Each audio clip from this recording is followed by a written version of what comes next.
ہماری دعوت میں انٹلیکچوئلز پر خاصا زور دیا جاتا ہے، مہربانی فرما کر اس کی وضاحت جتنی اسپیسیفائڈ ہو سکے کر دیجئے، کیونکہ اس کے بارے میں کافی ابہام پایا جاتا ہے۔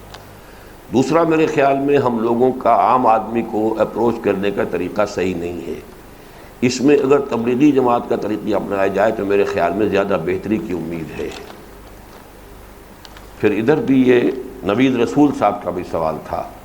تنظیم کی دعوت بنیادی طور پر انٹیلیجنسیا کے لیے ہے تاکہ امت مسلمہ کے فہیم عناصر میں تجدید ایمان کی عمومی تحریک برپا ہو جائے، اس طرح غلبہ دین حق کی راہ ہموار ہو سکے۔ اور اس کے لیے دلیل یہ دی جاتی ہے کہ معاشرہ ایک لیونگ آرگنزم کی طرح بیہیو کرتا ہے، اس کا بھی ایک برین ٹرسٹ ہوتا ہے، اور معاشرے کو تبدیل کرنے کے لیے اس برین ٹرسٹ کو تبدیل کرنا ضروری ہے۔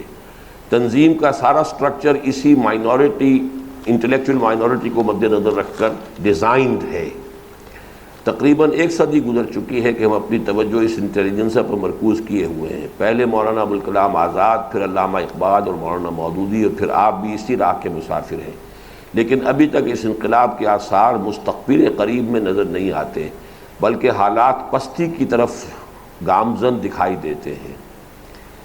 اگر ہم انقلاب لانا چاہتے ہیں تو وقت کی علمی سطح کے ساتھ ساتھ خالص عوام کی ذہنی، معاشرتی اور معاشی سطح پر اتر کر ان تک اس دعوت کو پہنچانا ہوگا، بلکہ زیادہ توجہ عوام پر مرکوز کرنا ہوگی۔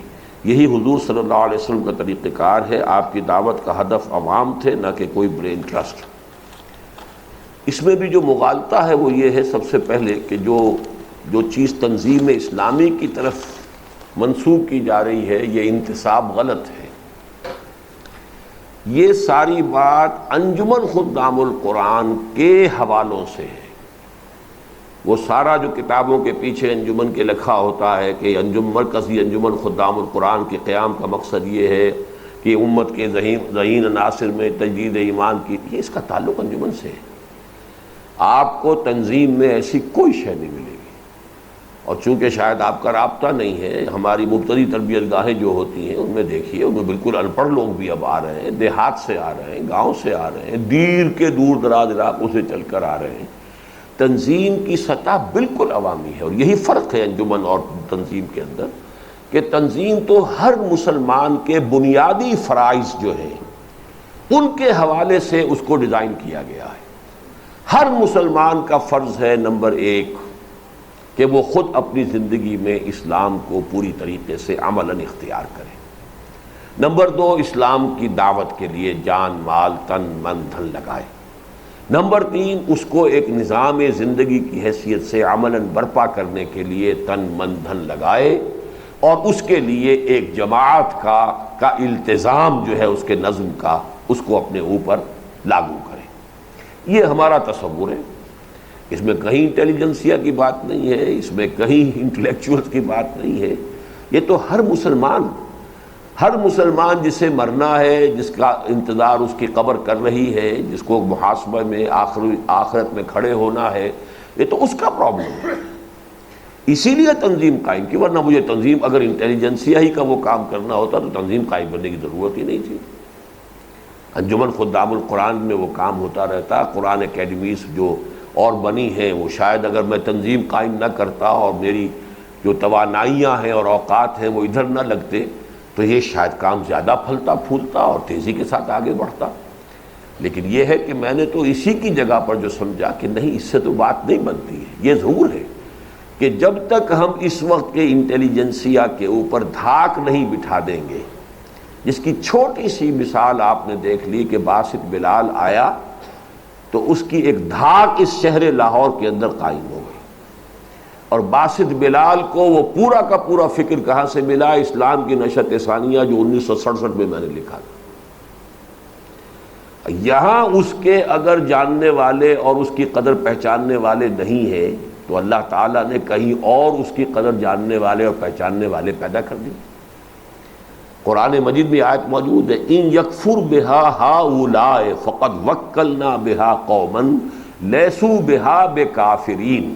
اگر یہ لوگ اس قرآن اور اس کی آیات کی ناقدری کر رہے ہیں تو ہم نے کچھ اور ایسے لوگ تیار کیے ہوئے ہیں جن کے حوالے یہ کام ہم کر دیں گے، اور وہ اس کی ناقدری کرنے والے نہیں ہیں۔ ان یکفر بہا ہؤلاء فقد وکلنا بہا قوما لیسوا بہا بکافرین. لیکن یہ کہ اگر وہ کام ہی نہ ہوتا تو الجھاؤ کے اندر جو ہے، اگر انٹیلیجنٹ آدمی وہ الجھاؤ میں رہے گا تو کام نہیں کر سکے گا، اس کا ذہن صاف ہو جائے. تو وہ ذہن صاف کرنے کا کام نشأت ثانیہ 1967 اس میں قرآن اکیڈمی کا خیال، اور پھر اس کے تحت جو ہے یہ چل رہا ہے. ایک ہے بنیادی کام، ایک مسلمان کو چاہے وہ انٹلیکچوئل ہے چاہے نان انٹلیکچوئل ہے، جنت میں تو اسے بھی جانا ہے، جانے کی خواہش ہے، آگ سے اس کو بھی بچنا چاہیے، اور یہ اس کا گویا کہ فریضہ ہے کہ بچے.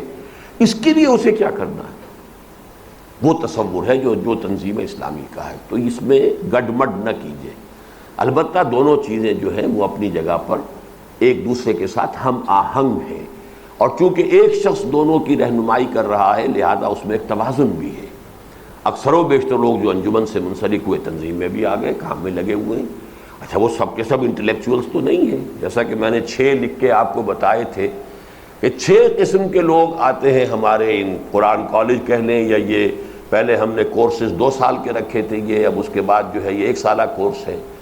ان میں کوئی ہو سکتا ہے بہت شاذ ہوتا ہے جو کریٹو جینیس ہو، وہ تخلیقی کام کر سکے، بہت شاذ ہوتے ہیں، مائکروسکوپک مائنورٹی. نمبر 2 کوئی ریسرچ ورک، یہ کام کر سکتے، تحقیقی کام. نمبر 3 تصنیفی اور تدریسی کام. تصنیف اور تدریس کے لیے ذرا گہرے علم کی ضرورت ہوتی ہے کہ آدمی کا کنسپٹ بالکل کلیئر ہو چکا ہو تبھی آدمی لکھتا ہے، اور اگر ویسے ہی لکھے گا تو اس لکھے کی کوئی پذیراری ہوئے گی نہیں. اسی طریقے سے جب تدریس ہوتی ہے تو وہ بھی چونکہ مختلف الخیال اور مختلف سطح کے لوگ ہوتے ہیں تو آدمی کو ان کا احساء کرنے کی فکر کرنی پڑتی ہے کہ بزم میں اہل نظر بھی ہے، تماشائی بھی، لیکن اس سے نچلی سطح پر تبلیغی انداز ہے، دعوتی اور تبلیغی انداز. پھر اس سے نیچے ان تمام کاموں کو کرنے کے لیے آرگنائزیشنل صلاحیتیں درکار ہیں. تو تنظیمی اور سب اس کے نیچے انتظامی صلاحیت. اب ان 6 میں سے کسی نہ کسی کیٹیگری میں تو وہ آ جائے گا. صرف ضرورت اس بات کی ہے کہ صحیح موٹیویشن اس کی ہو جائے، کانسیپٹ اس کے صحیح کلیئر ہو جائیں، تو وہ وہاں سے لے کے یہاں تک. اور اجر و ثواب میں کچھ پتہ نہیں اللہ کے ہاں کہ سب سے نیچے والا زیادہ لے جائے اس اونچے والے سے، اس لیے کہ اللہ کے ہاں حساب کتاب جو ہونا ہے وہ ہونا ہے یا اللہ جانتا ہے. لا یکلف اللہ نفسا الا وسعها، وہ ہر ایک سے اس کے حساب سے وہ دیکھ لے گا، اس کا محاسبہ کر لے گا. تو ہو سکتا ہے کہ کوئی شخص اس اعتبار سے صرف دریا بچھانے کی صلاحیت ہی رکھتا تھا، لیکن وہ خلوص اور اخلاص کے ساتھ دریا بچھاتا رہا، پوسٹر لگاتا رہا، اور اس کے ظاہر بات ہے ایسے آدمی کے پاس ریاکاری بھی قریب نہیں پھٹکے گی. مقرر کے اوپر تو ریاکاری بھی سوار ہو سکتی ہے، اس کی شہرت کا ایک فتنہ بھی اس کے اوپر آ سکتا ہے، لیکن ایسا آدمی ان فتنوں سے بھی زیادہ محفوظ ہے. تو اجر و ثواب کے اعتبار سے وہ پیمانے اور ہیں. یہ پیمانے ہیں جو میں نے لکھ کے دیے تھے آپ کو، تحقیقی، بلکہ اس سے اوپر تخلیقی، تحقیقی، تدریسی اور تصنیفی. 4تھے نمبر پر دعوتی اور تبلیغی، اور 5ویں نمبر پر تنظیمی، آرگنائزیشنل ورک، اور پھر سب سے نیچے مینجمنٹ ورک، انتظام. تو یہ ہے، ان میں سے ہمیں مل جائیں گے. تو یہ 2 کام ہیں. باقی جو یہ کہا کہ اس کو ذرا ڈیفائن کیجئے انٹلیکچوئل کون ہوتا ہے، بارہا میں نے کیا ہے. دیکھیے اس میں ان پڑھ اور پڑھے ہوئے کی بات نہیں ہوتی. بیسک انٹلیکچوئل وہ ہے کہ جو کسی شے کو قبول کرنے سے پہلے اسے اپنی عقل کی کسوٹی پر پرکھنے کا عادی ہے، مجبور ہے. ان پڑھ آدمی بھی بہت عاقل ہو سکتا ہے، اور پی ایچ ڈی کیا ہوا آدمی بھی جاہل ہو سکتا ہے، جذباتی ہو سکتا ہے، ایموشنل ہو سکتا ہے. یہ ہے فرق. انٹلیکچوئل وہ ہے کہ جو اپنی شخصیت اور مزاج کی ساخت کی بنا پر مجبور ہے کہ پہلے کسی چیز کو عقل کی کسوٹی میں پرکھے، چاہے اسے منطق آتی نہ ہو کہ منطق کس بلا کا نام ہے، اور تخریجی منطق کیا ہے، اور استخراجی منطق کیا ہے، اور استقرائی منطق کیا ہے، اور صغرا کبرا کیا ہوتے ہیں، اور نتیجہ کیسے نکلتا ہے، نہیں جانتا، لیکن ذہن منطقی ہوتا ہے ان کا، وہ انٹلیکچوئل ہے، چاہے وہ ان پڑھ ہو. اور ایک وہ لوگ ہوتے ہیں جو ایموشنل ہوتے ہیں، جن کو اس طرح کی بات نہیں ہوتی، جذباتی انداز میں ان کو آپ اپروچ کر سکتے ہیں۔ اس کے لیے قرآن مجید میں موعظہ حسنہ ہے، اور اس انٹلیکچوئل کے لیے حکمہ ہے۔ ادع الی سبیل ربک بالحکمۃ والموعظۃ الحسنۃ وجادلھم بالتی احسن۔